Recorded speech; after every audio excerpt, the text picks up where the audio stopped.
নমস্কাৰ, মোৰ নাম নাজিয়া খান। মই যুৱনগৰ হাইস্কুলৰ ৮ম শ্ৰেণীৰ ছাত্ৰী। বিকশিত ভাৰত বিদ্যাৰ্থনৰ বাবে আমি এটা প্ৰকল্প হাতত লৈছোঁ। এই প্ৰকল্পটোৰ নাম হ'ল কন্যা শিশু বচাওক, কন্যা শিশুক পঢ়াওক। আমি কন্যা শিশু বচোৱা মানে কি? অৰ্থাৎ এগৰাকী কন্যা শিশু যদি শিক্ষিত হয় তেনেহ'লে এটা জাতি শিক্ষিত হ'ব। যদি আমি ছোৱালীবোৰ যদি পঢ়ি শুনি শিক্ষিত নহওঁ তেনেহ'লে ঘৰখনৰ লগতে সমাজখনো শিক্ষাৰ পোহৰৰ পৰা বঞ্চিত হ'ব।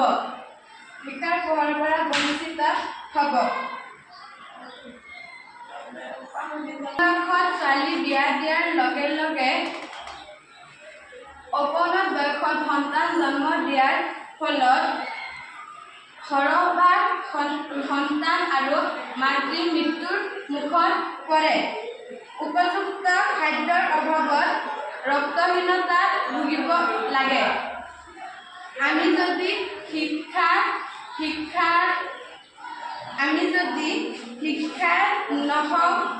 নহওঁ তেনেহ'লে বাহিৰৰ পৃথিৱীখনৰ কথা একোৱেই গম নাপাওঁ। কন্যা শিশু বচোৱাৰ বাবে আমি কি প্ৰতিকাৰ হাতত ল'ব পাৰোঁ?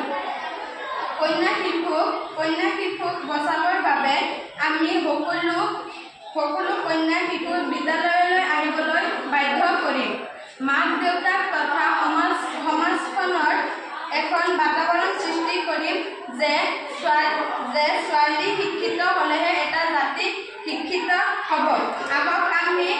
আহক আমি পঢ়ো আৰু সকলো কন্যাক শিক্ষাৰ প্ৰতি আকৰ্ষিত কৰোঁ। হাতত লোৱা বেছি সময় হোৱা নাই বাবে ইয়াৰ প্ৰডাক্টটো তৈয়াৰ হোৱা নাই। তৈয়াৰ হোৱাৰ লগে লগে আমি আপডেট কৰি দিম। নমস্কাৰ।